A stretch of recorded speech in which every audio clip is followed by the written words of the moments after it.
number one that we were going to talk about is obviously the voter initiative. Most of you know Bill Brand. He's the mayor of Redondo Beach. He is no stranger to the demands of density. And so with no further ado, our friend Bill Brand, you Bill, take it away. Where are you so I can? Right there. Okay. There I am. You host. Okay. Yeah. Okay. You're host. Now you can share your screen. All right. Well, good morning, everybody. Here we are, Saturday morning, 10 o'clock again. And, yeah, things are hot and getting hotter. Yeah. I just got back from Sacramento, where we had something called the League of California Cities Convention. There were about 900 local elected officials up there for 2 to 3 days. So we made a lot of contacts. I see Julie Testa on the call, and she was there. So it was a great opportunity to get the word out. Anyway, so yeah, I'm going to go through the initiative and why and what it actually does, and answer some questions real quick. But the sooner I can get to your questions, the better. So I'll go through this pretty quickly. If you want to interrupt me, that's fine. And John Heath is going to be joining me and helping out as well. So yeah, I'm the mayor of Redondo Beach. I was a council member for 8 years. I got elected mayor 4 years ago, and then I just got reelected for another 4 years. We have an elected mayor in Redondo Beach, which is a little bit unusual for a city our size. So, there's a lot of issues related to all this. You guys all know that. But, the basic fundamental question is, who's better suited to set zoning and other land use regulations for your town, right? Legislature in Sacramento, or the local agency led by officials who live where you live? And it seems trite maybe to you, but I tell you, when you get in these big discussions with everybody, it basically always seems to be coming back to that question, where you want Sacramento setting the zoning and deciding what happens in your town, or you want your local officials to be doing. Not that local agencies always behave well, but I think everybody would much rather be dealing with the local agency than, faraway legislators in Sacramento. So what they've done really is they blame the cities. It's all our fault for the housing shortage and the affordability crisis. They're scapegoating us. We've had legislators on our calls every Sunday, and they admit it. And they even admitted in hearings that we're just being scapegoated. And it's not really what they're doing, really isn't going to solve the problem. Affordability crisis versus housing shortage. I think what you'll hear mostly from locally elected officials is there's really an affordability crisis. I mean, if you can see my screen of myself, I'll stop sharing here just for a second so you can see my background. I mean, does it look like there's a housing shortage in Redondo Beach there? Yeah. So, the issue really is who's best suited to solve the affordability crisis. We do have an affordability crisis in Redondo Beach, and we're working to fix that. So, on top of all these bills, all the cities have their new RHNA requirements, right? We had to upzone 2,500 units to allow 2,500 more units, but many cities have much, much more, and it's all on top of these bills. So they're really, really taking the lid off of our ability to control what happens in our town. Real briefly, housing does not pay. A lot of people don't realize that. Even local elected officials don't realize that. But we really only get a fraction of our property tax revenue back to our communities to, provide all the services that we're used to. So the average in LA County is about 12%. You get about 12% of your property tax revenue back from Sacramento and the county. So that's not much. And the number one cost, although let me say this, most balance sheets for cities and income statements actually will show the number one revenue in the city is property taxes. But that's very misleading, because the number one cost driver is everything it takes to maintain those residences. So the ratio is as high as 2 to 1 in some instances, or even more, meaning that while your revenue in Redondo Beach may be $35 million, the costs associated with all that residential is more in the $70 million range. So don't be fooled into thinking that, all this revenue coming in is going to pay for things, because it doesn't. We get it through commercial, industrial, things like that. So the other thing that they're saying in Sacramento is this is all, and not just Sacramento, right? This is now national, it's international. they've been doing articles in The Economist magazine. They interviewed John and I last week and did an article, talked to us for 45 minutes and gave me one quote. It's pretty interesting. Anyway, it's not about supply and demand, right? If it were supply and demand, you know, the most densely populated area, like in San Francisco, would be the cheapest place to live. Unfortunately, it's also the most expensive. So the idea that just density is going to bring prices down and everything's going to trickle down and we're going to have affordable housing, it falls apart when it comes to residential real estate. And that's like a fundamental disconnect between what we know about local regular econ 101, right? Oh, it's all just about supply and demand, like you know, the price of natural gas. You got more natural gas, the price goes down. You got less. Well, it works for commodities and certain things, but it does not work for residential real estate. Its prices are high for a lot of reasons. You know, I don't need to cite them for you guys. So again, the impacts and the costs are our problem. Sacramento gets all the revenue and we get all the impacts and the costs. Here's some of the things that you guys are all familiar with that, you know, they really have no answer to. You know, right now we're in the worst drought ever. We're in the worst drought ever, coming off of another drought from last year. Lake Mead is at its lowest level since they filled it in 1937. I sat next to a councilwoman from Lake Oroville yesterday, and they can't run their power plant. You know, it's hydropower, first time ever. So we're in a bad drought. There's really something we ought to be working on more than just figuring out how to add more housing everywhere. But we do have a shortage of our affordability crisis. Anyway, so those are all the impacts you guys know about that aren't covered. You guys know that history too. I mean, I started this way back in early 2018. I met with my state senator, your state senator, for many of you, Ben Allen. And I was concerned, it was January 2018, about these bills that have been introduced. It was 827 at the time.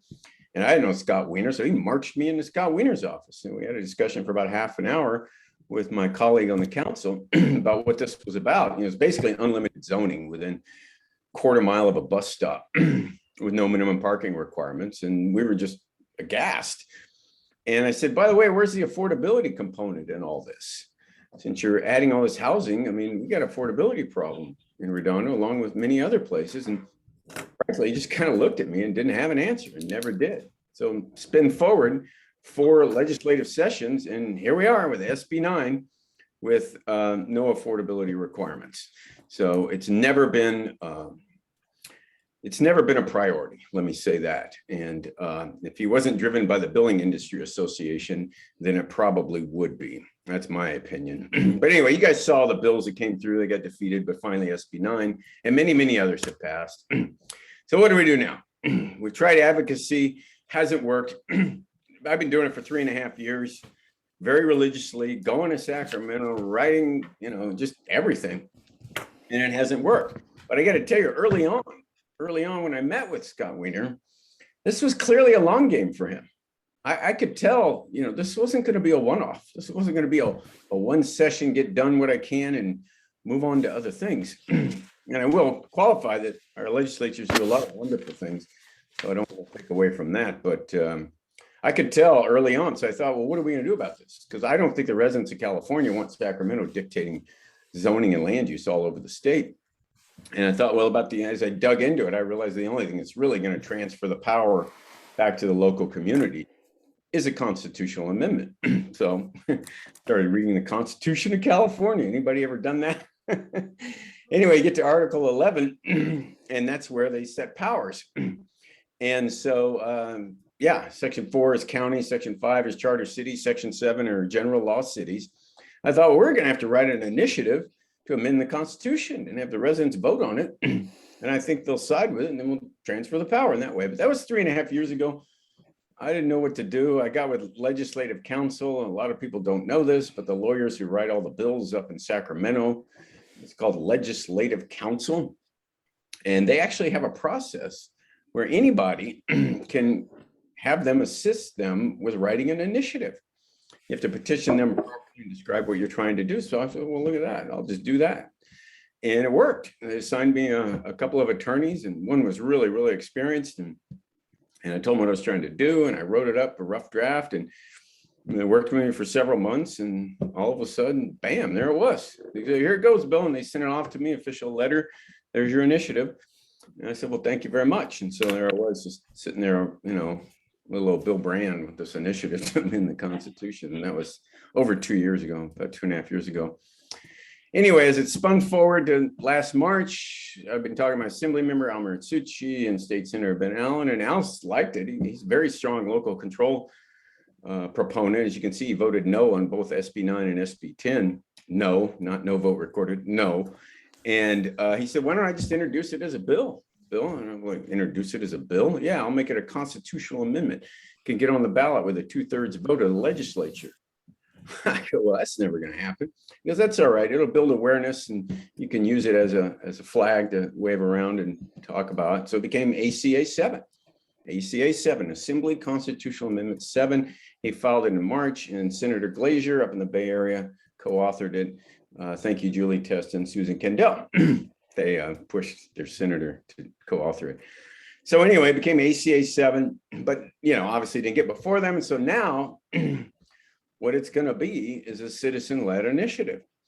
So there's two ways to get an amendment to the Constitution on the ballot. One is for the legislature to just put it on with a 2/3 vote, which obviously they weren't going to do, or to gather enough signatures from registered voters to force it on the ballot, which is what we're up against, what we need to do. And so the name of the initiative there at the bottom now is Stop the Sacramento Land Grab Initiative. We needed something catchier, frankly, than Californians for Community Planning.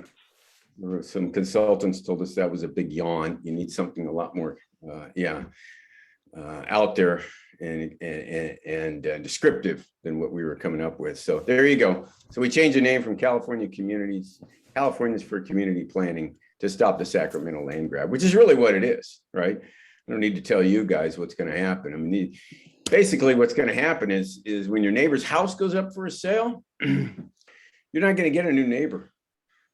You're going to get an LLC or some other financial instrument who's going to outbid what would have been a new neighbor because they're planning on building it out. And then, you're going to get a box next to you, according to SB 9, with a 4-foot setback. And they're going to build it out. And it isn't going to be affordable. It's going to be market rate. That's what they do. This isn't difficult to figure out. Anyway, so ultimately, we were going to let the voters decide who they want zoning their town. Faraway Sacramento legislators who think you are the problem, or your local elected officials, elected locally, who live where you live. And again, it's just back to that basic question. And I think the residents are going to side with us when they see it and they digest it. So we just filed it about a month ago on August 25th. We had to file it then in time to get it on the November 2022 ballot.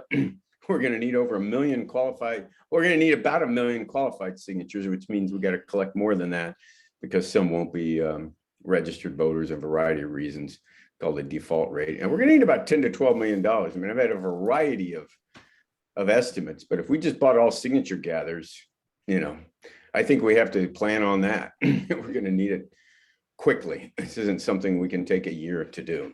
So, and it'll be throttled really by how many volunteers we get. Anyway, we have 5 proponents. John Heath, who you guys know. Jovita Hernandez is a council member up in the city of Brentwood. There's a Brentwood in Northern California. Dennis Richards is a former planning commissioner of city and county of San Francisco. Peggy Wong, mayor of city of Yorba Linda, and myself, Mayor Redondo Beach. And so as you can see, it's from up and down the state. It's Democrats and Republicans, and it's very bipartisan. This is like one of the most bipartisan issues that any of the consultants have seen in a long time. So things don't fall along party lines on this issue.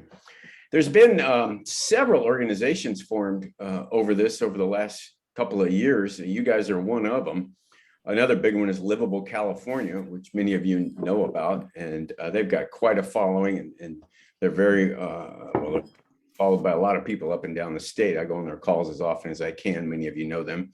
CALI, California Alliance for Local Electeds, they've been meeting for about 1.5 years. I've been every Sunday, 4 o'clock. I've been trying to make every Sunday, and they've been having state legislators on, right? Senators, assembly members. And this is where, we really learned about what the real thinking is up there. And they're really just marching to the Senate Pro Tem, Tony Atkins, Governor Newsom, and the Assembly Speaker, Anthony Rendon. I mean, they march to their leadership. We had Senator Hertzberg on one Sunday. He said 2 or 3 times on the call, Tony Atkins is my boss. Tony Atkins is my boss. And so, and he's not alone. I got to tell you that our impression of the legislature up there, they really aren't listening to their constituents. They're certainly not listening to their local elected officials. I mean, how many cities pass resolutions opposing SB 9? And Bill, sorry to interrupt, but just to accentuate that point, everybody on this call should go back. Bill mentioned the state constitution earlier. Article 1, Section 2 of our state constitution says essentially all political power is inherent in the people. That's their boss. Not any individual, the last time I checked. Go ahead, Bill. Yeah, thanks, Sean. And you wouldn't know that by seeing how they just voted, knowing full well the residents are against it. What can you do to help? Getting a lot of people wanting to know what they can do to help. Sign up and donate now. We really, really need to get donations. It's not the funnest thing to do as a politician to go around and ask for money, but that's what it's going to take. We do not have some big industry supporting us. So yeah, this is going to be a grassroots effort, and it's going to be the $50 donations that get us over the hump. So yeah, and don't wait. If you want to contribute to this cause, do it now, because we're building our really our infrastructure, and the grassroots upfront money is what we really need right now. Learn the initiative and spread the word. A lot of people asking me a lot of questions about it, and I write back to them and tell them, Section 4 of the initiative covers general law cities. So the more the more you learn about it, obviously, the better you're able to talk about it. Outreach to your base. Many of you have good email listservs and a lot of following on Facebook and Twitter and whatever. So yeah, just start outreaching to them. And when it gets to there, help gather signatures. I mean, the amount of money we have to spend on signature gathering is certainly going to be reduced on the amount of volunteer signature gathering we get. So it's, yeah, here we are. Why do we need the money? One thing I've learned as a politician, people will donate if you explain to them why you need the money, why you need it now. So here are some of the things we're going to have to do moving forward. This is kind of in order of who's going to be the most expensive signature gathering company, legal fees, all the stuff you can possibly imagine. I don't think I have my slide, but the next step, folks, is we're in a 30-day comment period on the initiative that we filed August 25th, and that comment period ends Monday night. So yeah, once we get the comments in from everybody, we have like 5 days to make amendments. Then we'll send the final initiative out to the legislative analyst's office, back to the Attorney General, and then they're going to fuss around with it. There's a process, and then eventually the Attorney General will issue title and summary of the initiative. Once Rob Bonta is the Attorney General, once they issue title and summary, we have 180 days, 6 months to collect those signatures. So yeah, the sooner we get started, the cheaper it's going to be, because as the clock ticks down, there's going to be competition for signature gatherers. So there you go. FAQs, there's a lot of questions about it. Just real quickly, it amends Article 11 of the Constitution, which covers charter cities, general law cities, and counties, including unincorporated areas of the county. Yes, it will undo SB 9 and many other Sacramento land grabs. When I was drafting it, I kept saying, hey, we need a retroactivity clause. And the attorney at the legislative council said, no, you don't, Bill. You don't need a retro. This transfers power. Any bill prior or thought to come that tries to control zoning in local communities would be either null and void or effective. Like, okay, well, there you go. So it's a transfer of power back to this local communities. It does not impact CEQA. It does not impact fair housing laws. And will prevent the state from punishing cities for exercising their powers reserved by the initiative. So yeah, in the past, the state has withheld revenue from cities who aren't towing the line. So we think if we have that clause in there, they won't be able to punish us for exercising this area of the initiative. That's something that's key. So anyway, that's our website, communitiesforchoice.org. You can read about it, see some videos, and donate. So yeah, there you go. I think most of you know about that. And yeah, John and I are here to take questions. Thanks for the time. I hope I didn't take too much time, but I'll stop sharing my screen now. So. And there are a few hands up, Bill, and let me say real fast, I think Barry Smith may be unmuted, and Barry, we can hear all your keyboard clicks, so you may want to put yourself on mute. Okay, should I field the questions then? I see Elliot, I'll just go in order. Elliot, come on. Go ahead, Elliot. Hello, thank you. I am really good that you're trying to tackle this major land grab, as you characterized it in Sacramento.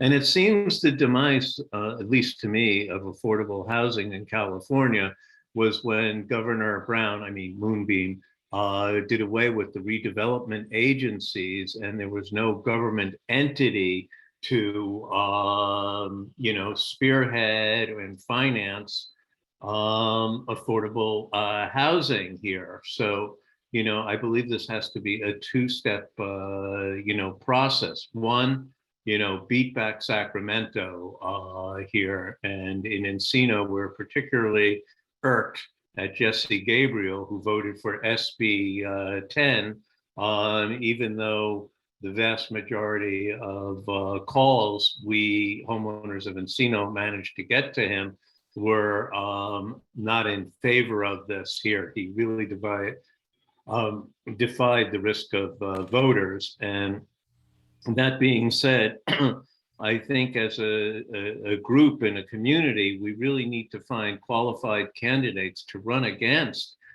these senators who are dominated and controlled, and assembly people, by Tony Atkins here. It's just outrageous. It's like Boss Tweed in New York City back in the day here. So if we could, figure out a way to get redevelopment agencies and taxpayer money for rational development, as Jeff and Maria have laid out here, for affordable housing in appropriate places, it would be great. Enough out of me. Thank you. Thank you, Elliot. I will say, if the initiative passes, it won't matter who the legislature is or who the governor is. So, Marnie Kemzan. Marnie Kemzan. You got to unmute yourself, Marnie. I thought I had, but how am I now? Good. Okay, so I have two questions. And by the way, I'm kind of devastated that these passed, but so I know that SB 9 and SB 10, I'm not at all familiar with SB 8, but I know that 9 and 10 will start on January 1st, 2022. Does 9 start even if there are lawsuits against it? And does the initiative, the one that we're going to gather signatures for, does that affect SB 10 as well? Because that can be voted in locally, and that's more of us working with our local officials. Well, the last one first. SB 10 is unconstitutional. I don't think there's any question about that. That's why you're going to see a flurry of lawsuits. This is much more applicable to something like SB 9. What was your other question? I'm sorry, Marnie. So do 9 and 10 start even if there are lawsuits? That depends. I'm not a lawyer, but I think they can do preliminary injunctions, things like that, to prevent it from taking effect while it's being litigated. But I'm no lawyer, so I think that'll be up to how the judges decide and that sort of thing. So some lawyer wants to comment. Yeah, how do we find out? Well, we'll find out. It's soon enough. The initiative certainly doesn't take into effect until it's approved by the voters, which would be November 22. So starting January 1, if nothing happens, we've already got people coming into the city of Redondo Beach inquiring about how to split their parcels. Right. They'll walk right in and go, I want to split my parcel. How do I do that? Mhm. So it's going to happen very quickly. Yourself in the video. Anyway, Tricia. I'm just going in order. It goes Tricia Crane, then Amy Josephek, John, Susan, Jeff, Westside NC, Libby, Dave C. Who has their hand up? Go ahead, Tricia. Hey, good morning, Bill. Thanks again for coming to talk to our neighborhood association. Next month, we're looking forward to your buddy, also on the committee, Heath, and I'm excited and doing everything I can, but I will urge us, everyone, to focus on finding someone to do fundraising, because having done a local initiative, everyone was always embarrassed to ask for money. I mean, people would come and take the lawn signs and everything, and they were happy to help us, but we need money. And so we need a professional who knows how to do this. We are all sort of awkward about it, but there are people who can do it. And I would urge us, anyone who knows an effective and successful professional fundraiser, that's what we need. I will say that if you look at the California YIMBY website, they have no trouble asking for money. Yeah, they have big industry supporting them, and we are looking at hiring fundraisers, Northern and Southern California. So that's number one on our list, Tricia, is to get a professional fundraiser and get started, because it is going to take millions of dollars. But maybe you want to comment too, John. This is really going to be a grassroots effort. I don't think we're going to have the YIMBYs do well because they got Google, Apple, and Facebook on their side. Yeah. But I will say that I'm happy to be part of any fundraising committee. It's not my strength, but the combination of people who are influencers with that effort is critical of going out of the gate. So I'm glad to hear it. Mm-hmm. That's much appreciated, Tricia. If you don't mind, send us an email just stating that. But, absolutely. And just so everybody understands, as Bill said, we want to emphasize, this is truly a grassroots movement. So we understand there's some professional pieces that we need in addition to fundraising. We're going to need to build a professional campaign. So this is like a full scale. This is going to be a war. It already is. We just haven't necessarily treated it like that. But be patient with us, folks, and whatever, as Tricia said, whatever expertise, input, feedback, criticisms that you can offer, we're all for it, because we need all that to be successful. Okay, Amy. Hey guys, hey Bill. So two things. One is, Saturday morning, 10 o'clock again, and don't get used to that changing for a long time, because we're going to be doing this until we don't have to do it anymore. So whether it's Saturday morning at 10 or Sundays at 4, this is our focus for many months to come. But quick question, Bill, can you get the communitiesforchoice.org changed to be Stop the Sacramento Land Grab?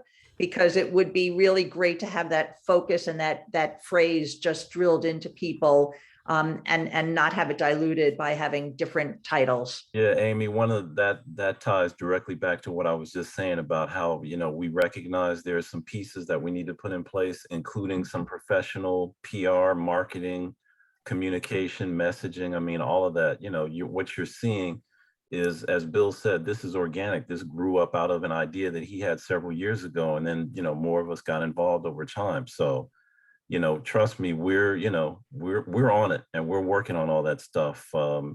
Tracy Thrower-Conyers and some other people that are on here that you guys know are helping us. So we'll get there. I know. Yeah, Everyone. I didn't want to do this, you guys, as you can see. It took 2.5 years to really pull the trigger on it. I mean, I got other things to do in my life and run a statewide initiative, but we've all worked so hard, and this is really the neutron bomb for them. And it's going to settle a lot of things and get us back in control of what happens in our own communities, whatever the character is of our communities. Otherwise, the advocacy hasn't worked, and they're coming back. That's the other thing. I was at the League conference yesterday, and they made it quite clear that this is still going to go on next session. They're coming back with more. It ain't over. This is not over. This is just a continuum. Okay, John's iPad, it says.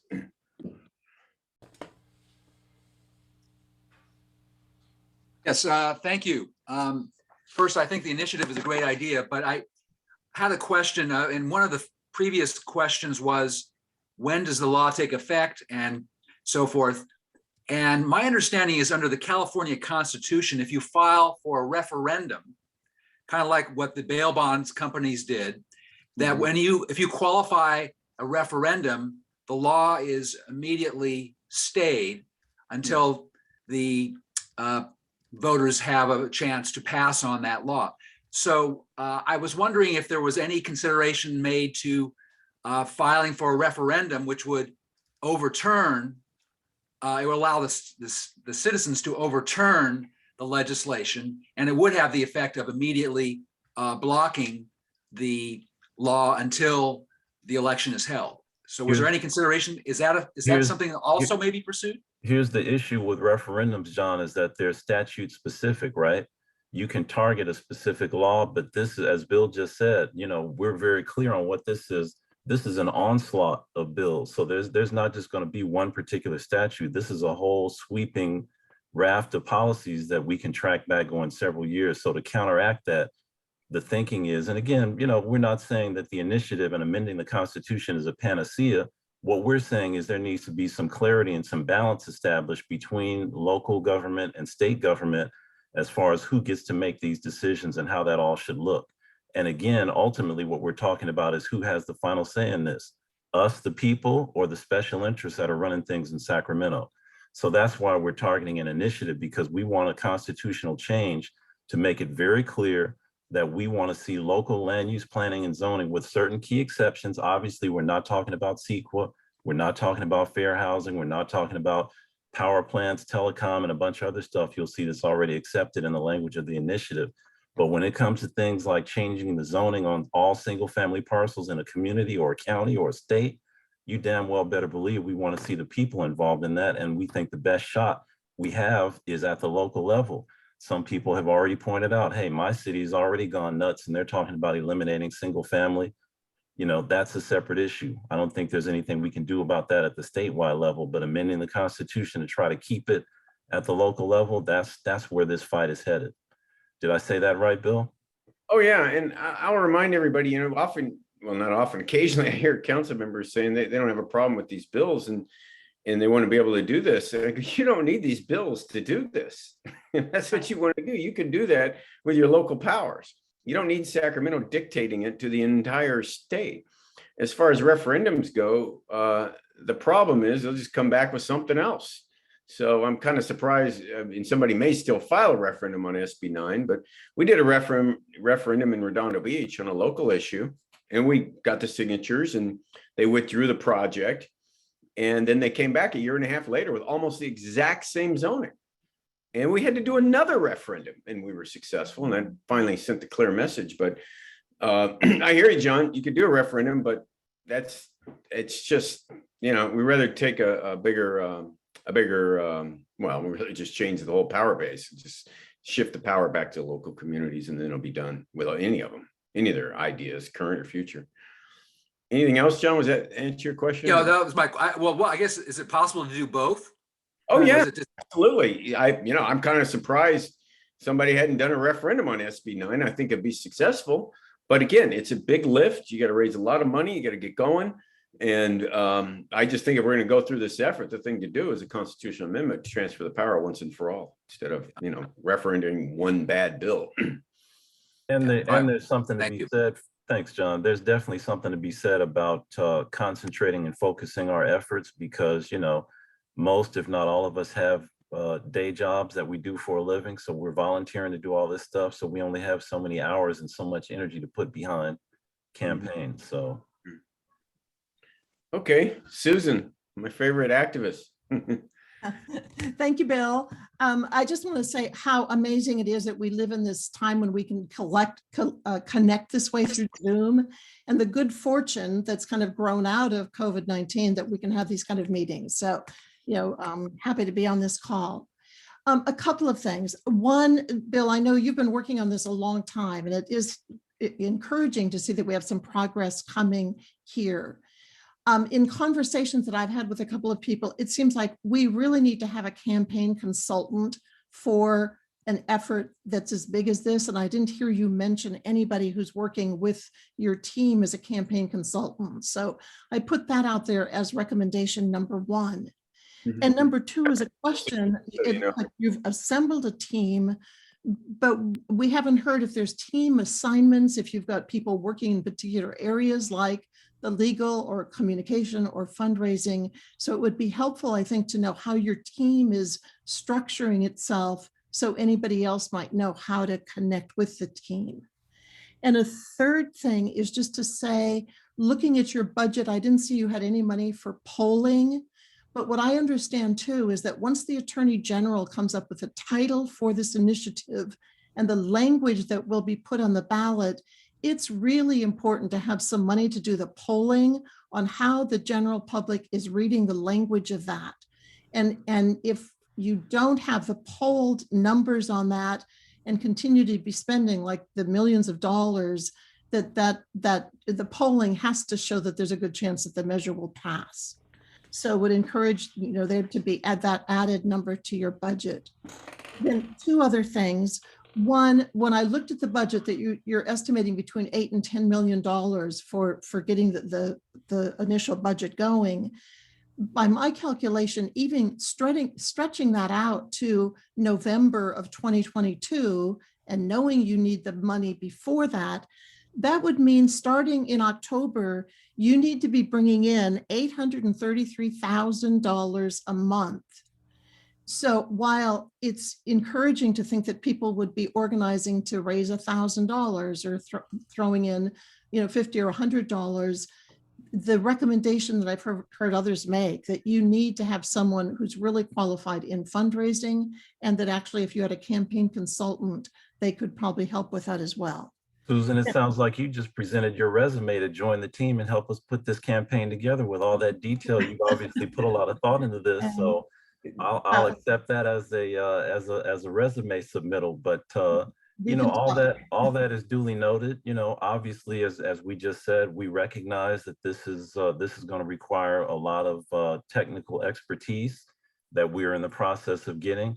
Don't assume that just because we're not saying chapter and verse everything that's happening, that it's not happening. But again, this is not something that we can kind of just add water to and make it go. This is going to take some focused and sustained effort. So a big part of that is just knowing you need, you need a couple of $1 million coming in really soon to be able to give the foundation of this to have a chance. One thing I've noticed, Susan, is that there are some people that are kind of hanging back, the people you're speaking of, the pros that know how this works, and they're kind of standing back and watching to see what's going to happen. Are these folks really able to pull this off? Where is this really going? So I would encourage everybody who's listening to recognize that, yeah, we may not have, millions of dollars in the bank or a whole bunch of money coming in right now, but what we do have is the power of a very powerful message. And as Bill said during his presentation, something very unique in that we're speaking to people no matter what political affiliation they have or demographic or part of the state they're in. Everybody understands that they want Sacramento out of their business when it comes to land use decisions. So I think we've got a lot of fundamental power.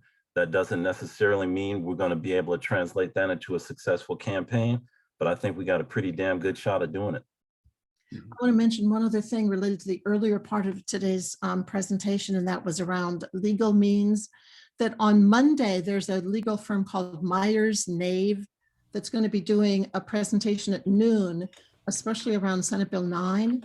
So I put their address, it's myersnave.com if you want to get that information, and recommend everybody send it to their own city's legal counsel or your mayor or your city planners so that word can get out about that. It's myersnave.com on Monday at noon. So thank you. Good luck with everything. We have a legal firm engaged, Nossaman, and also Fred Wutcher, Stromwasser and Wutcher. So, we're definitely have liftoff here in that regard. And this is not being done as some sort of homespun effort in terms of the language and the initiative itself. So we do have a great start. Yeah, we need a lot of money. We need it fast. That's kind of my message. And I think the way we get there really is off the ground with our grassroots support. So, I had money left over my campaign. I contributed $1,000. I know a lot of you have you know, some of you anyway are elected and have leftover, and I'm doing that. And that's what I was encouraging people to league to do. So yeah, this is grassroots foundational money right now so that we can get to the millions of dollars. And lastly, we're just trying to get this on the ballot. Everybody, not everybody, a lot of people say, oh man, this gets on the ballot, Bill. They're going to spend hundreds of millions to defeat it. And I go, yeah, I'm sure they are. But if we don't get on the ballot, we're not going to have a campaign. So yeah, we just got to get on the ballot, and it's really up to us to get that done. So happy to do it. Okay, next up is thanks. Go ahead, John. I was just saying Jeff Hunter. Yeah, Jeff, go ahead. Jeff. Yeah, this is Jeff Uter from San Diego. It's a little bit adjacent, but you kind of brought it up, Mayor Brand, and unfortunately here in San Diego, we live in kind of an unfriendly environment for sound planning. So one of the questions I wanted to ask was, you kind of talked about the property tax revenue and how that sort of discourages development, cities trying to build more because they can't actually support the infrastructure. And, the other half of that question is really, should cities be trying to do a lot more mixed use development? Because all we ever see is housing goes over here and commercial development goes over here. And it seems like if you really want sort of livable, walkable communities, you should integrate those together. And if they help the help the tax base of the city, it seems like it would be sound development. But, I'm not an expert about this. So if somebody who's actually done it, be interesting to get your perspective. Yeah, Jeff, we've obviously been doing a lot of that. We have a lot of mixed use zoning in Redondo Beach. There's a huge opportunity in a lot of commercial strips where, the commercial properties are not being utilized. A lot of them are empty, especially now in this day and age. But that's kind of goes to your city planning, right? Every city has their own different challenges, opportunities, characteristics, and it just kind of, that's the whole point of this, is it needs to come back to the community level. Yeah, there's a million different ways to zone different areas of your town, whether it's your commercial strips or your residential neighborhoods or a mix like that. I mean, I've been working on this for years in Redondo. So, and people all, we're just one of 482 cities. But yeah, those are the kind of theories. The problem is Sacramento's just hitting us with huge residential upzonings in the entire state. So it kind of just throws all the land use planning theory out the window, because it's going to make it very difficult for us to really maintain our basic infrastructure and basic services that we're used to. It's going to become very difficult. I had a lot of council members, I had this thought too, and just independently to say, well, why are cities even going to exist? If they're just going to force all this stuff on us and limit our ability to pay for things, and we're not going to really have control over stuff, just turn it over to the county or the state, because we're not going to have the ability to do it.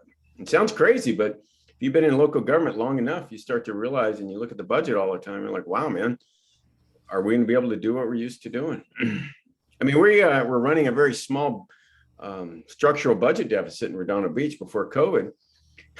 So I'll just say this, you saw how densely populated we are. We're 11,000 residents per square mile. We're more dense than Long Beach.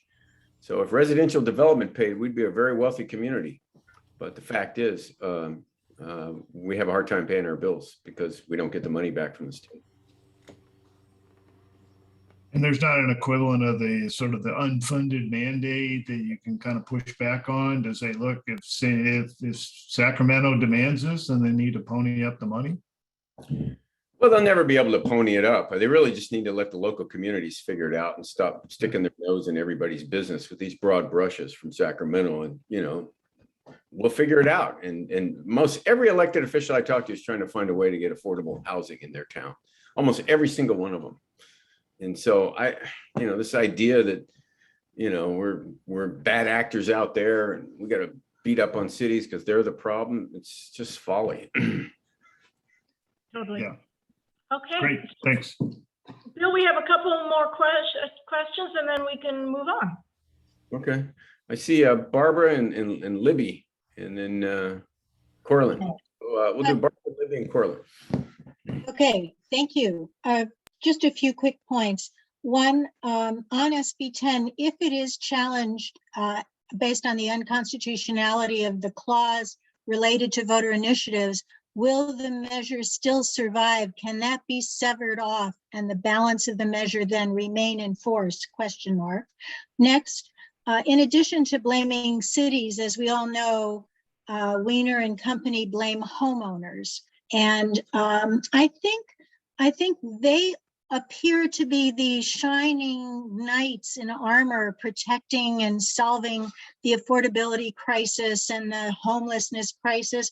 I think we need a campaign that kind of accompanies this one, that kind of looks at beware of wieners in sheep's clothing, because we know who they are. We know who all of the YIMBY funders are, but no one else knows. And I think that that's an important component of this, because we have to be able to stop having to be on the defense, and we need an offensive piece. So I think that's a really important idea somehow, that they be revealed for who they are, because too many people are drinking the Kool-Aid, and we have to be able to diffuse that. Next, because PR is so important, I think all of us should look within our communities to see if there are professional PR people who might be recruited to join a team of PR marketers, since that's such an important component of any campaign. So I think those are the points I wanted to raise. Thank you. Yeah, thanks, Barbara. SB 10. Yeah, that element of it is unconstitutional. That's the only real point, honestly, of SB 10. They want to undo local growth control initiatives. Ben Allen said that, Senator Allen said that, and others have said that. Last year was SB 902. And the rest of SB 10, really, you have to have a local council agree to it. So that's their powerful counter. Oh, nothing happens unless your local council signs up for it. Well, you mislead the local council and the local community into thinking they can violate the Constitution by having that clause in there that allows them to override initiatives. And so, honestly, if it's overthrown unconstitutional, it's really going to neuter SB 10 in a huge way, except for the ability to circumvent CEQA, which is frustrating. But that's the real meat and potatoes of SB 10. As far as being on offense, that's what the initiative is. We've been on defense for years. This is offense, man. We're playing hardball now. And that's why they're scared to death. Believe me. I mean, I had legislatures asking me for 2 years, how's that initiative coming? Because they knew about it. So, oh yeah, this is offense, all right. And then PR, yeah, that's huge. I would tell all of you, some of us are the best PR people for our town, right? We know what's going to resonate with our town. You got areas that'll be affected. You got, trees and areas, and you're your best PR person for your own town. I got to tell you, get a lot of pros out there, and we'll hire some pros for a statewide movement. But my experience at the local level is you basically got to train a professional PR people about what the issue is, and you already know what it is. You can already get the word out there, and you can put the sound bites, and you guys get the attention better than any pro in your local community out of the gate, I think. I put this in the chat, Bill, but just to emphasize for those that have, like Barbara may have, or others may have suggestions about people we should be talking to, just email that to us, info@communitiesforchoice.org. We'll take all suggestions and all help. Thanks. Yeah, and somebody, Tracy's saying it's all about social media, not PR. I would argue it's all about everything because there's so many channels of communication out there. That's one thing you learn when you're campaigning is you got to do everything. You got to do everything. You got to do PR, you got to do social media, you got to do everything you can think of, because a lot of people only listening to one channel, as we know. And if you don't cover that, you'll miss people. So, but I hear you, Tracy. Okay, thanks, Barbara. Okay, then Libby, and then Corlin. I guess we'll move on because I guess we got to keep going. Or yeah, I'll let you decide, Maria, when to shut this off because we're already having time flies. Go ahead. Okay. I just want to thank everybody that's doing what they can, and I hope that whatever I can do. I wish I were wealthy and could contribute a lot, but I just, at the risk of being redundant or repetitive, I want to be clear. From previous meetings, it was my understanding that this initiative would not just affect SB 9 and SB 10, but all, be retroactive back to like SB 50 and things like that, that are also, at least part of them have unconstitutional parts of them.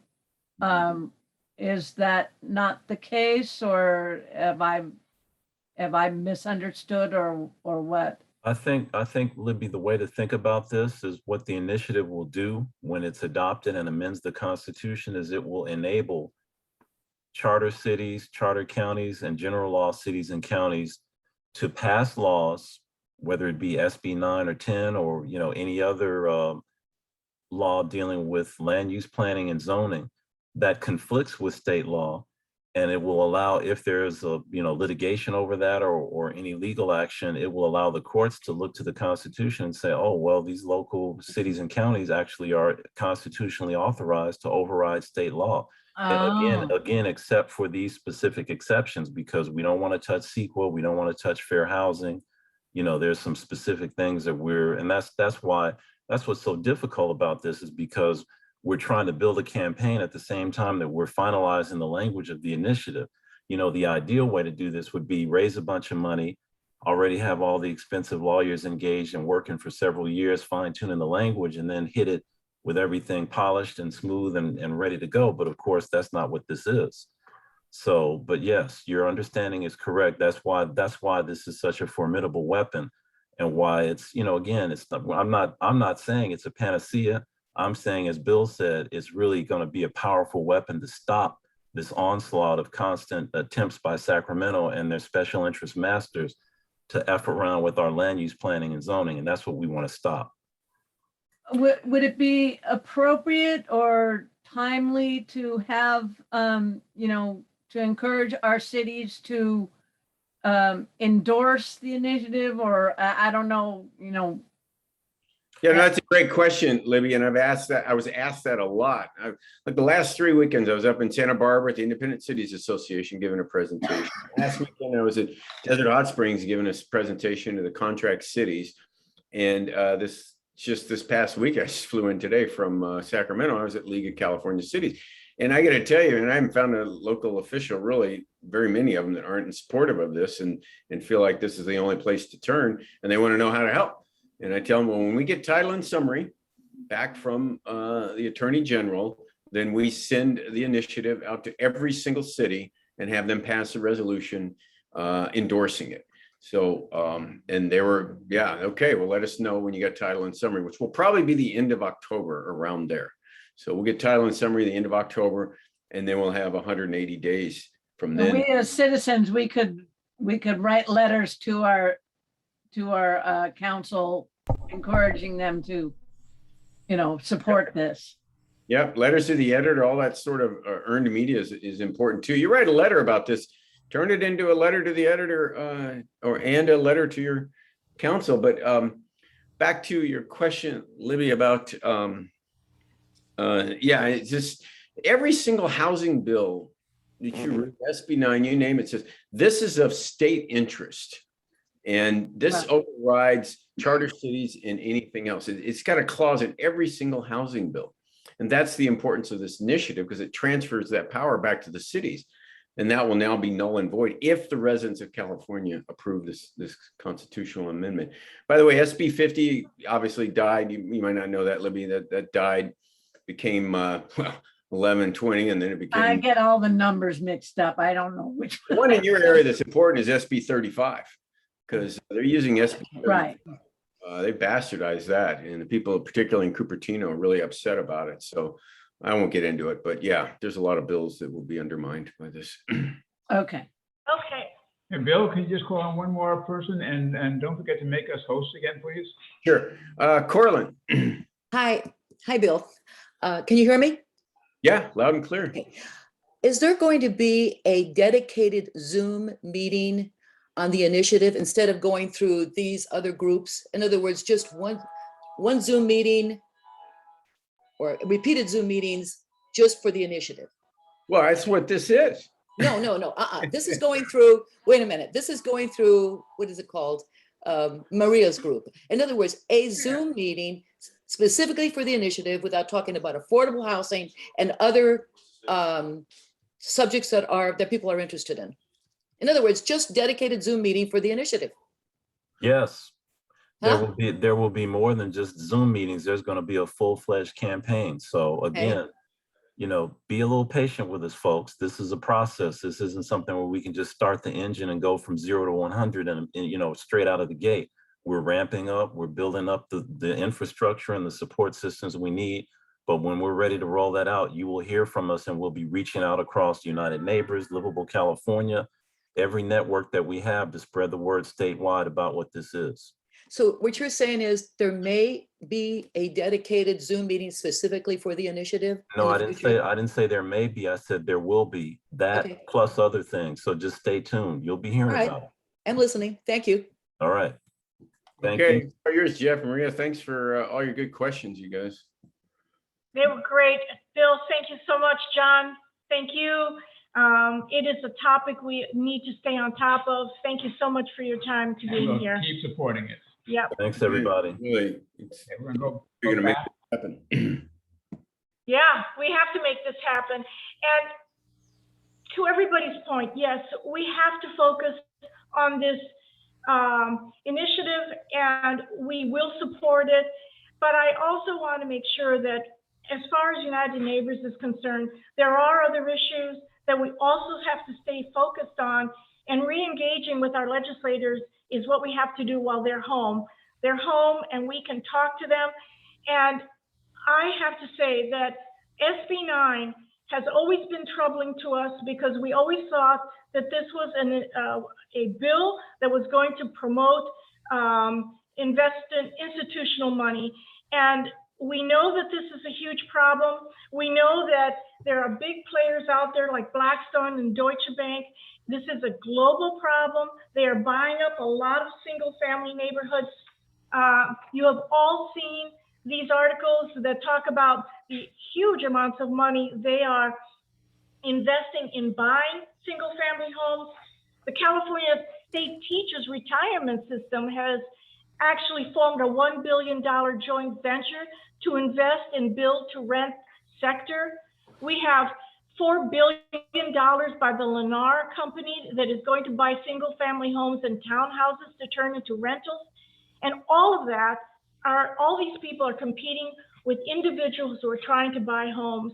So we have approached Senator Hertzberg again and talked about what we think is problematic with these bills. And one of them, SB 9, which obviously has passed, we have talked to him about the residency criteria, which has a local agency shall require an applicant for an urban lot split to sign an affidavit stating that the applicant intends to occupy one of the housing units as their principal residence for a minimum of 3 years from the approval of the lot split. And we talked to him about the fact that intent certainly has no legal binding, and you can have the intention to live there, but doesn't mean you did. And also we felt that that bill needed to be changed. So the 3-year occupancy was after the certification of occupancy on that lot, because as you can see at the photograph to the right, this is an empty lot that has a mailbox. So they are they can say they're legally residents there, but the whole point of the bill was it was homeowners doing things for community. And we have no residency enforcement mechanism to find out how long anybody lives on a lot. And this residency element that was put into the bill late was supposed to be put there to dissuade the investments from these large institutions. But since it has no legal binding, the intent is not going to stop anybody. So we encourage all of you to go back and have good conversations with your legislators about this. Senator Hertzberg had a long conversation with me on this and has understood where the certificate of occupancy might have been the better way to write it. And there are ways that can correct this. So we need to do that. We also have the part that says, infrastructure improvements are not imposed on these developers. And we're saying that how can you exempt one group from infrastructure improvements when commercial developers have to do improvements and single-family homeowners who upgrade or remodel their homes can be made to upgrade infrastructure. So they're isolating one group and makes it easier for them to do this. So these are points for you to discuss with your legislators when you meet with them. These are things that are not correct in the bill, and you can have a new bill that makes them change this back to what is right. Right, and finally, on just the CEQA stuff, you know, they remove the ability for objective zoning. If for some reason you're precluding the building of 2 units on each of the splits, that means you really basically can't protect trees or streams or anything basically. So these are the talking points we talked to him about. We encourage all of you to do it. Obviously, we're trying to stop all of these bills and make it all local control. But in the meantime, we have to hammer them on this, and we have to stay alert, because Atkins calls this bill how homeowners have the opportunity to create some additional income and provide an aging parent a safe place to live. But this week on Zoom, in a live stream, was a developer who was advertising the brand new upzoning laws create big money making opportunity. And so we know this is not going to be homeowners, and we have to stay vigilant and note it, because we can find out when somebody splits a lot, whether it went to an individual or a investment company. And we have to be proactive, and we're going to have to hammer this on our legislators who voted for it. Right, for 8 months, all of us have been saying, this is a boon for developers, and you have Atkins and her defenders saying, no, it's a sweet, gentle thing for homeowners to use. This proves how nonsense they are and how right we are. And again, when you meet with your local electeds and your state electeds, you have to bring these points up with them. So also, it's been brought up about the redevelopment funding. We need to have annual redevelopment funds come back to cities. Otherwise, they cannot do affordable. So that is another thing you could talk to them about. Again, we're having friendly conversations. We need to have these. And finally, we're going to go to the other part we talked to Kurtzberg about is we need to refocus away from single family to commercial corridors. There's repurposing of existing structures. There's building up commercial corridors. There are reasons these things aren't happening as well as they should be, and we need to make sure they start working. Right. There. We want to talk about local outreach. So everybody who's on this call, and all of the people in your communities, you should start reaching out to your local electeds, your state assembly member and your state senator. Talk about local control. Some cities might want to put an affordable deed restriction on things like 9 and 10 to help mitigate them. You might want to put a residency requirement that's stricter than what is in the bill, and you might want to try to defend your underlying zoning. We, in our United Neighbors Vision Committee, put together this booklet that is full of images and things about how to finance affordable housing. But what everybody needs to do in their community is get your own community-based vision committee. So what we did in Sherman Oaks, the Sherman Oaks Vision Committee, we took our United Neighbors vision, and we then fine-tuned it and made it something that is for Sherman Oaks. So as we see here, one booklet became the other one. And if every community gets their vision committee together to do this, we'll help. What you want to do is be able to show your legislators what is within their geographic boundaries. Some of your communities we know don't have commercial corridors. Some of them don't have office buildings. But within the geographic boundaries of your assembly member and of your state senator, there are these elements. And you want to be able to show them things that they can relate to. There's also the housing element that all cities are preparing at this time. This is from Avram Gold, who's on our call today, and his West Pasadena Residents Association. These are bullet points that they sent into the city of Pasadena expressing their concerns. This is very important. You have to express the concerns of your community to the rest of your city, to your elected representatives, both locally and statewide, so they understand things from their perspective. And one other thing, we are going to redo our website, and we will start putting these letters. Barbara Brody has a great letter that she sent to her planning department. So we'll have examples so all of you can kind of see how to do things like this. And we'll work with you. Okay, so here's an example. This is not within Sherman Oaks where we live, but it's within the geographic boundary of our assembly member and our state senator and our council member. This is a big empty commercial site that has only a few tenants still in it, but here's a great opportunity. Commercial Boulevard, big empty retail site up against single family housing. We're proposing you put in smaller houses, starter homes that can be part of this development, smaller lots. The houses is all based on the local zoning, so they're gonna be smaller houses, but the same setbacks, same floor area ratio. So you have small starter homes. Every time Rhea and I have had community town halls, everybody wants to have houses that their professionals, their children can come back and live in their own community. So this is one way to do it. And you still have plenty of site left over for meaningful ground floor retail, some housing above, and then even a meaningful, some kind of public amenity. That could be a park, it could be a plaza. Okay, so we've all seen this slide before. This is taking your communities or public space within your community and using that instead of parking cars for dealerships. It can be put into good use where you still have the public parking, so it's a public-private development. Then you have, because you took the land cost out of it, the ability to put affordable housing, mixed-use housing above it and park for that. These are opportunities that you need to show your local electeds from your own community. Find a local building that could be for adaptive reuse, whether it's a building like this or some other type of building, can be turned from offices into housing, turned from maybe old retail into housing. Find examples in your local community. And finally, you can see this. Why we asked Senator Hertzberg, why would we look at single family first instead of these areas that are more appropriate to build and make great housing developments? So here you have the economies of scale, you have the infrastructure.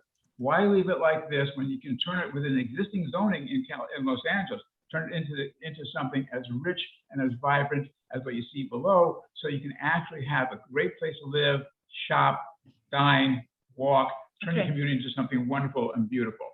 And so there's also one last thing. There's all kinds of housing types out there that people want to live in, but communities need to be planned, legislated. Again, speak to your local electeds, your state electeds about this. A 14-unit apartment house, which is SB 10, does not belong in the middle of a single-family neighborhood. It needs to be composed. Cities need to be planned. So we want to now stop and just let everybody see how local fights are going on that have nothing to do with the state, but they are actually approaching our cities and how they're trying to change them. So we have 3 different cities here, but we'll start with Maggie Coulter and Jennifer Holden. In Sacramento, and we're going to stop sharing. And if you can come on, we would like to hear from you guys. Well, thank you for the opportunity. So unfortunately, we're not one of those cities at this point where our city council is sympathetic to our concerns. And they have their own club at the city council, just like the legislators do. So we've been dealing, Safe Sacramento Neighborhoods and various neighborhood associations have been dealing with this proposed upzoning of the general plan for several months now. The city was proposing 6 units. And of course, you've got 8 in SB 9 and 14 in SB 10. So we actually are having a strategy meeting tomorrow to see what we're going to do and what our next steps are in terms of, the possibility of lobbying our city council people, maybe doing a local initiative, certainly supporting the statewide efforts. But I think unfortunately our situation, even the initiative is not gonna help us. But clearly, I think it's gonna wake people up. And we've done a lot of outreach in our community. We've had a media blackout. Our local paper, which is We call it the Steinberg Bee. I've named it after our mayor who kind of, they put in whatever he says. They have run nothing about any challenges to SB 9 and 10. They've only run pro upzoning articles, several of them. They've done interviews that are completely biased. So we've been battling that. When we get out in neighborhoods and talk to people, we certainly, people were unaware of the general plan and certainly unaware of SB 9 and 10. So there's a lot of, community education to do. And we've outreached in one way or another to all the neighborhood associations in Sacramento and have gotten a number of those on board, including neighborhood associations in less affluent communities. And guess what? Those people want single family housing. They want their single family neighborhoods, even though the scapegoat is clearly the wealthier neighborhoods in Sacramento. It's like, it's their problem. I don't know, whoever it was that said, they're blaming homeowners. Well, that's kind of what's going on here. Of course, everybody in the city council, I think with one exception, has a single family home. And, our legislator lives on an acre plus and the governor lives on, I don't know how many acres, but anyway. So that's what we're kind of regrouping, like I said, tomorrow and talking about, where do we go from here? We have had some of our city council members are willing to meet with us and some of them have not been willing to meet with us. We do have some that are up for re-election. But it has been, frustrating. Our assembly member didn't end up voting on these bills, SB 9 and 10, because he had COVID, but he was clearly in support of them, clearly uninterested in listening to his constituents. And I think I've heard those kind of concerns reflected here. So it's definitely an uphill battle.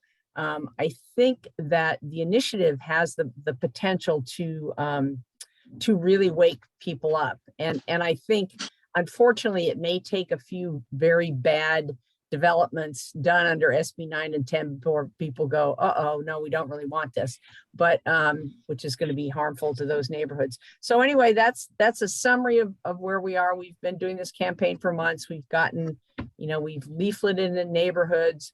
I'm sure we've talked to hundreds of people, but again, dealing with the media issues, dealing with I would say a city council that's not receptive and not interested. Unfortunately, city staff have kept neighborhoods out of the process. They have planning groups. They've gone to consultants and developers. They had no neighborhood associations involved in the planning for the housing element. So we are trying to change that. We are trying to say, we need to be stakeholders. Neighborhood associations need to be stakeholders. And, at this point, they've just kind of done an end run around them. Yeah. So I think that's, unless people have questions, that's where we are. And we'll see, after our strategy meeting tomorrow, kind of what our next steps are. And we do have a website, savesacramentoneighborhoods.org. And definitely I just want to say we have emailed our listserv about the initiative, encouraging people to support it. And, I think we will do more of that. And when the time comes, maybe recruit some people to gather signatures. Thank you, Maggie. Thank you. Jennifer, it's your turn. Well, good morning, everybody. It is lovely to be here and have a chance to speak with you today. My name is Jennifer Holden. I am the neighborhood association lead. You can hear me, right? Okay, good. I'm the neighborhood association lead for Mangan Park in Sacramento, California. So there's a chat conversation going on about where are you from? I am from Sacramento, and in particular, I'm a resident of South Sacramento, which is an area that is known in the area to be lower income, lower resource. I'm right on the boundary in between some high resource and some low resource areas. And Maggie was being very kind about our city council. Maggie, you were being diplomatic. We are ground zero for city council YIMBYism. Mayor Steinberg was the last Senate pro tem. He still has a lot of friends in the legislature, and he proudly has his partner and a friend from a major lobbying company calling his support for SB 9 and 10 at Senate and Assembly hearings. Yeah, So talking to our city council at all is it's just been something to document. So I got very interested in our housing element, and I've been working for the last month or so on an analysis of our housing element. And something unusual about our housing element, for any of you who are about to go and look at your housing element, is that most housing elements include an environmental impact report as a part of the creation of the housing element. Ours didn't. They took out all references to zoning and upzoning out of the housing element, and then declared that it was not a planning document because it never addressed zoning or upzoning, and said instead it was a policy document. And as a policy document, it is not subject to CEQA standards, and therefore an environmental impact review was not required in the creation of our housing element. That they will release an environmental impact report in November, along with our land use element, roughly 3 to 4 weeks before the city council gives a final vote on the entire 2040 general plan. So they're perfectly mimicking some parts of SB 9 and 10, which is our housing element. Our 2040 general plan is also an end run around allowing public review and comment on environmental impact reviews. So that definitely caught my ear and caused me to go in and read. And I created a presentation, and it's on the Mangan Park Neighborhood Association YouTube channel. I'll put all the links in, where I honed in on one neighborhood in the South area, not far from where I live. And since I made the presentation, I have gone and looked at other areas of Sacramento, and I'm finding the same pattern. By the time I'm done with all of our planned communities, I'm thinking I'm just going to see the exact same thing, which is a total glorification of anything that is zoned R1 or zone R2. And I have to separate that out from our upzoning conversations about SB 9 and 10, because we're so used to talking about upzoning, but they took all the upzoning out of our housing element. So everything in the housing element is about infill. So these are our vacant and underutilized lots and how we can maximize using them. So that's smart use. That's something that's easy for everybody to get behind. We've been talking a lot for many years about, improving our use of infill in Sacramento. So this is part of that sales technique of our city council to, say, look, nothing to see here, people. We're doing good things. We're doing good things. Nothing to see here. So I'm going line by line, parcel by parcel through our vacant and underutilized site inventory and analyzing what the city is doing. And I said there's a glorification of R1 zoning because just about every single R1 or R2 parcel I have found so far is marked only for above market rate units. They are planning to put 2, 3, 4, 5 units per acre on these R1 and R2 lots, but they're all above market rate. There is 0 low-income housing on anything zoned R1 or R2. So, all right, so that's the R1 zoning. Switch over. Let me look at residential mixed use, and there's a variety of zoning codes that can be used for that. So RMX, OB, C2, C3, a couple of different ones. And what I have found in non-residential or, entirely residential is that is where all of our low income housing is, all of it. So they are, and not only that, but the vast majority of them are in basically high density, low income housing projects of 800 to 1,000 units together on 1 or 2 or 3 parcels. And sometimes there's a kindness to it, which is if it's within the city, well within the city, it's placed on a major transit corridor. So there will be fabulous public transportation there. Nevertheless, those are project towers that they're putting up, multi-story project towers. A lot of low income with a little bit of moderate income or market rate income right there on major transit lines. But if you go to other outlying areas further away on the edges of town, suddenly all of the low income housing is pressed up against freeway interchanges that have almost no public transportation system. And we know that the air quality there is appalling, and no one's ever developed those because we know the air quality is bad. But we're going to put 800 to 1,000 low income units, you know, roughly 3,000 people of our most in need of good community and support are going to be stacked up against freeway interchanges without great access to public transportation. So Wow. it's very worrisome. I've done 3 planned communities out of our 8 or 9 so far. 2 of them are low resource, 1 of them is high resource. The pattern is the same. Oh, I've been advised, I'm supposed to also give this legal disclaimer. None of this has yet been confirmed by the city. I will verify my own work. I ain't making any of this up, but I'm supposed to get this confirmed by the city. We are working on getting that meeting with the city to have them confirm my findings.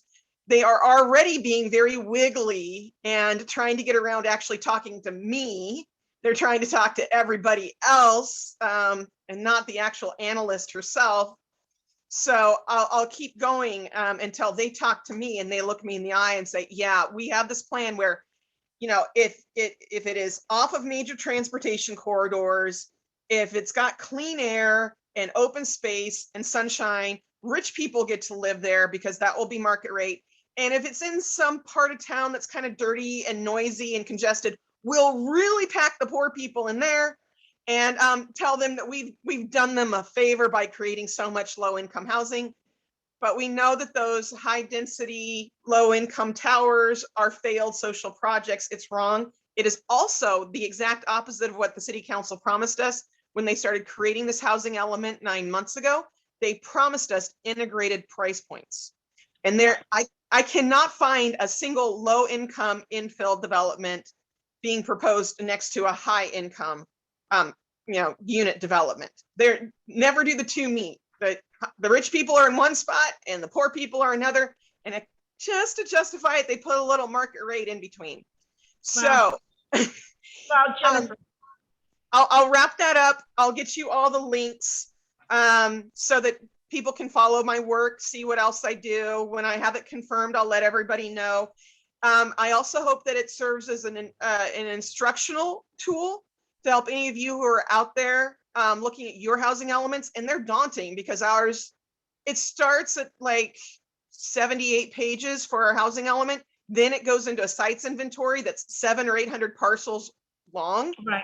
And, you know, 30 columns wide. So trying to read that and break that down and analyze it, unless you're trained in doing that, that's not easy to do. Yeah. But in the end, when you're trying to catch the really wiggly, slimy things, you may have to do that. And I hope my presentations will help people do that. Jennifer, you have done amazing stuff here. You are an analyst on this, and we will put stuff on our website when we fix ours up again. And we all need to be alert to all of this stuff. It is happening, and it's considered local control. So we need to know who we're voting into office, and we need to keep on them. Thanks, Jennifer. And now I think we're going to go to San Diego to Jeff. Pewter. Can you, I'm gonna let's not share the screen anymore. Let's get off that. Jeff, it's all yours now. Okay, can I share my screen? Yep, we'll put that on now. We have it. Yeah, So hold on. let me just put it up. And I'll have you flip through it as we go. So I do just to kind of hit it really quickly, you can go to the next slide. So to give an example, one of the things that Bill Brand brought up earlier is just because you've returned things to local control doesn't mean it makes it all good. San Diego is a perfect example of taking even what the state allowed and making it much, much worse, in particular with regard to the accessory dwelling unit laws that were passed statewide. prior to 2020. San Diego took that, and as part of its implementation of the ADU law, it decided to take this program and go way beyond what the state required, and to boil it down into pretty simple terms. And frankly, this is how stuff gets put through city councils. The planning department wanted to turn this into a very developer-friendly upzoning ordinance. And so to really deceive the council, what they did is they said that they were just conforming to state law, and added in a massive density provision that, just to walk through it quickly, the state only requires that you allow one ADU to be built on a single family zone property. What San Diego decided to do is anywhere in the city, you're allowed to build 2 additional ADUs. One, if you deed it affordable, and then you get a bonus. Inside transit priority areas, you're allowed to build as many of these bonus and affordable pairs as you can fit on your lot up to the FAR. And I'll show you a picture here in just a second. But that really, we've seen projects that have already been permitted for 5 ADUs on a property, and there's nothing that would prevent somebody from turning this into 10 or more units, as we'll show. Part of what the state allowed to kind of keep these within what we would call the ministerial envelope is they allowed the height of the units to be restricted to 16 feet. San Diego just made it the base zone because that was the easiest, of 30 feet. The state allowed you to have 4-foot setbacks from the rear and side yard property line. San Diego decided to eliminate any setback requirements. And then going beyond that, San Diego decided to waive all the fees on this. The recurring theme for all this development that the state pushes down on us is that, we don't need to, the way we encourage affordable housing is we get rid of all the fees and make it as cheap as possible. But in fact, you don't have any infrastructure. So we're really just creating resource-starved cities. If you go to the next slide, I think it's important to actually look. So the whole idea and the way this was sold over and over again, that these were granny flats, that would sit unobtrusively in people's backyards. And you can see here that they're anything but unobtrusive in people's backyards. And in fact, at this point, they're not even in backyards. They're being built in front yards, particularly because with that 30-foot height allowance, you can actually get a pretty decent sized 2-story building in the front yard of many of these. And one of the things that, we keep calling these granny flats, as we all know, if your granny is a hedge fund manager or runs a REIT or something like that, maybe they are, but otherwise, these are all investor-driven projects. If whether it's mini dorms, short-term rentals, or just people taking advantage of kind of the effective market rate affordability levels that these units allow. It's all just part of this grand scheme of financialization of single family neighborhoods across the entire United States, but especially driven by Sacramento here. If you go to the next slide, this is actually, if you look at the left, that's what everybody was sold on, right? We said we're conforming to state law. It's just going to be that one casita or garage conversion, maybe a JADU. And in fact, what San Diego allows inside transit areas, which are, by the way, if anybody really wants to have a legal fight, the whole basis for transit priority areas actually is legally undefined. We've looked at the state law and they don't actually define the ruler that you use. And at some point, somebody ought to litigate that. But to get back to this, we were able, using the city's regulations, to cram 17 addresses on a single family zone lot. And this isn't being built, it could be, but we actually took this to our development services department, and the head of development services said, yes, in fact, this would be a permittable project in San Diego. So while most of the state worries about SB 9 and adding 4 lots, 4 units on a lot, and people worry about SB 10 allowing up to 14 on a lot, this is SB 10. This is already allowed in San Diego, and that's it's pretty horrific. It's pretty negative on the impact that it's having on our neighborhoods, and definitely one of the reasons I think San Diego is ahead of the rest of the state when it comes to being activated against this initiative, even though it's our state senator who's kind of leading the charge for now. If you go to the next slide, all this I just want to emphasize, and this will be true of everybody's city, there was an affordable housing requirement within the ADU ordinance and so different cities would do things like have pre-approved plans, pair ADUs with seniors. The actual version that we're urging our city council to adopt is the idea that you would provide a density bonus. And so what we like about this is you wouldn't change the number of ADUs that would be put on the property. And hence the sort of the infrastructure demands and the street car parking are mitigated by that. But what it does do is provides more of an inclusionary element to the housing, which, everybody tells us that's what we're supposed to be doing. And this is the kind of thing that would make that happen. And then on the far right, of course, is I think San Diego is way beyond everybody else in terms of providing these density bonuses. And that was effectively an upzoning within the whole city. It was never presented either to the council or the planning groups or to the citizens of San Diego as really an effective upzoning measure. They said, well, we're just doing what the state required us to, and that's why it didn't need to go through that kind of awareness and review. It was really deceptively done. I mean, it was in the middle of COVID. It was in the middle of a very contentious election. Nobody was paying attention. And the planning department made sure that it looked innocuous enough that nobody within the review process would ever ask a penetrating question about it. So, with SB 9 and SB 10, we're in the,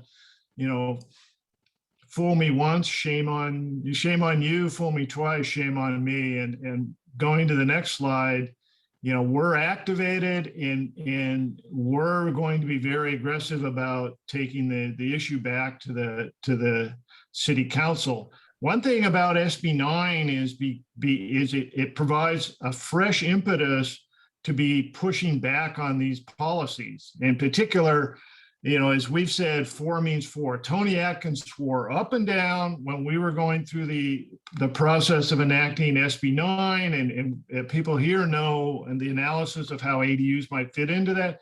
She swore up and down that you only had to allow 4 units on a property. Now, that was stated in the law as not having to require ADUs be put on the property. And frankly, we're going to take it back to the city council and say, look, this was a promise. There will never be more than 4 addresses resulting on these split lot properties, and the city needs to enact that into its ADU code. With regard to SB 10, our policy right now is just say no. So if your city council brings this up and tries to enact this, I think we're already activated against that, and hopefully that'll be difficult for them to make that decision. It's much easier to prevent something from happening rather than trying to undo something, which we're trying to do with the ADU law. But the other part of it is from a tactical standpoint, we're already fighting the ADU ordinance, and we need to get that corrected. We don't want the city council to feel like they've assuaged us by doing something on SB 10 as part of that. So we're keeping those issues apart. And of course, if the Community Choice Initiative passes, it renders SB 10 moot. And so, we think that's a proper vehicle for that energy. And the last slide just kind of gives you some contact information for Neighbors for a Better San Diego. And happy to answer any questions. You know what, Jeff, we're going to go to the last presenter and then we'll go to questions, but Terrific great presentation. presentation, frightening it can be to see. So we're just gonna hop over to Janine. She's from Culver City and she's got a little presentation and then we'll go to questions. Hi. Janine, Yes, go. I'm in my car. Can you hear me? Yeah. Yep. Okay, my daughter's taking SAT prep today, so I'm in my car waiting. Thank you for having me. I'm part of a group called Culver City Neighbors United, and we started the day we got a flyer about United Neighbors on our porch. We had a reference to that. What's happening in Culver City? What little background? Culver City is a little charter city, 5 square miles, that's completely surrounded by the city of LA. We have 39,000 residents during the, who live here. And then during the day, pre-COVID, it was anywhere between 100 to 150,000 people in here working or passing through. We have a YIMBY mayor and a YIMBY city council who decided that the citizens really do not need to participate in anything regarding R1 zoning, our housing element, and et cetera. They've made it very almost next to impossible because they decided not to inform residents that what they've been doing for over a year is secretly trying to upzone all of Culver City and get rid of R1 zoning. So our folks in Sacramento and in San Diego might want to do a public information's request to your city councils and ask for information, all information regarding R1 zoning. Because what we found out, Culver City Neighbors United, is that our housing element and an overarching document were written behind the backs of city staff and our city consultants by a professor at UC Davis, who then also interfered. He has no connection to our city, interfered by sending emails to the state, telling the state what Culver City should do with housing. And I don't know this, but you might want to check and see if that's happening in other cities as well, because it's very, very troubling. If you want to know the name of that professor, please, you can email me or contact me at Culver City Neighbors United @gmail.org. So what happened in Culver City is we've been doing our housing element and our plan, and the council did not tell anyone this was happening, kept the meetings. The only way to find out about meetings was to go to a website and find out. Most participants were lobbyists from YIMBY, YIMBY Law, another YIMBY group in Los Angeles, and then a new one that sprung up here in Culver City, which was led by one of our planning commissioners. So you can imagine. So what we've been trying to do is organize. We did a petition. We got 1,700 people in Culver City to sign it, and usually average maybe 3,500 people vote in elections. So this was huge. Much to our dismay, it was not listened to, and our council just said, well, that's really nice, but we're going to do what we want to do. So we are right now, I'm pointing you to our website, because what we're doing right now is we're organizing people who live in Culver City to write letters to the state to ask them to not accept the draft housing element as submitted by our city. Wow. Because they've done some things which are wrong. For instance, they added an 80% buffer to the amount of sites. They put sites on that cannot be approved by the state anyway, like businesses, land on a local college, houses that have been supposed to be not on there because they're in fire zones or they're in, earthquake zones. So they really kind of messed it up. So we're trying to get people to write letters to the state and say, disqualify this and throw it back to the city so that we could have more time to do this right and kind of send a message to our city council that how they're handling this is wrong. Which leads me to what Maria, when she reached out to me, asked me to talk about. And I just want to point out that it's really important to not ever lose connection with who is elected locally and who is running things like planning commissions, who gets appointed. And you also need to know who your city manager is and the people in all of the departments of the city.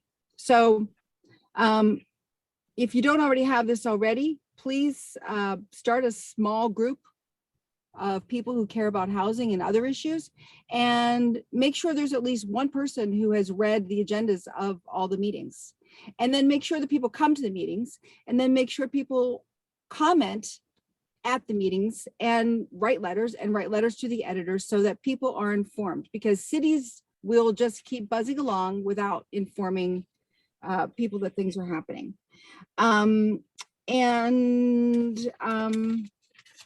Try to get people elected who agree that the people are actually the government, and that people should be listened to. So run for office is what I'm saying. That was great. As I'm an appointed commissioner for something else very lovely, for cultural affairs. So I'm all peace, love, and let's make some art, but I've gotten involved in this. So thank you. And if you have any questions, it's culvercityneighborsunited.org. Thank you, Janine. I mean, if this doesn't frighten all of us, it's all in our own backyards. And we need to stay united. We need to get strong. And we need to have these kind of conversations back and forth so we can support each other. And I think we should probably start getting some of our senators on these Zoom calls and make these presentations to them so they can actually address the nonsense that is really going on that they seem to not think is happening. So with that, there are a few raised hands. We're almost 2 hours in, and I'm sorry we were so long. Francesca, if you would like to ask a question, please go ahead. Unmute yourself. Oh, I'm just going to make a quick comment because I had my hand up at the end of the last one. That question that Barbara Brody asked twice, I tried to answer it in the chat, but I guess she didn't see it. There is no severability clause in SB 10, and that was brought up in the lawsuit I skimmed last night. And severability means that if one part is nullified, that the rest of it stands. There's no severability clause in SB 10. How that plays out in the lawsuit, who knows? But there isn't. But Mayor Bill Brand's point was well taken, that is the guts of it, to override people, except for one tiny point. We still go back and forth about whether SB 10 can trump HOAs. And if the city does some of that SB 10 stuff on their own, our city's made it very clear, and we've looked at the law, the city can't pass a zoning ordinance that will trump an HOA, say a common use development under Davis-Sterling Act. But SB 10 does still give the cities that power if the legislature gives it to them. It's been very unclear. Yeah. Thank you.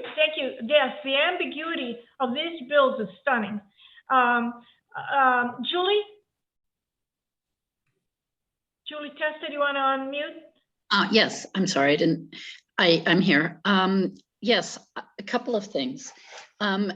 Bill Brand pointed out that the last 3 days, Wednesday, Thursday, Friday, we just got home late last night from the League of California Cities, which is an organization of the majority, over 400 cities across the state. And their one sentence mission statement is to support local control. And they should be a very powerful organization. I represent CALI, California Alliance of Local Control. As Bill Brand was pointing out, many of us electeds join the meeting every Sunday at 4 o'clock, and we've been talking about this and other issues.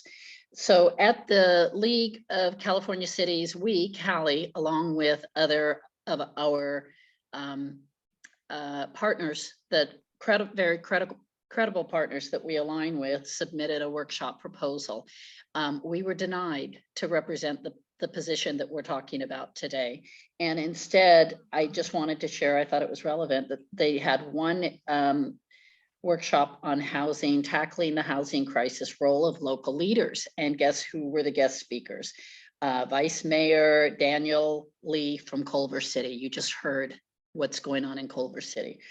The other presenter was the Director of Community Development from West Sacramento, which you also just heard what's going on in Sacramento. And the Mayor of Sacramento actually spoke at the, was one of the keynote speakers. So it was a very one-sided perspective.